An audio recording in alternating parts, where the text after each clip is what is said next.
என்ற உறவு பறிக்கும் வரை, மகள் என்ற உறவு கொடுக்கும் வரை, உறவொன்று வருவதில் மகிழ்ந்து விட்டேன், உறவொன்று பிரிவதில் அழுது விட்டேன்.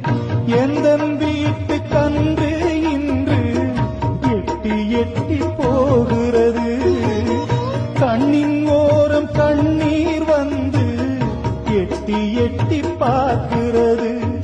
இமைகள் அதை மறைக்கிறது.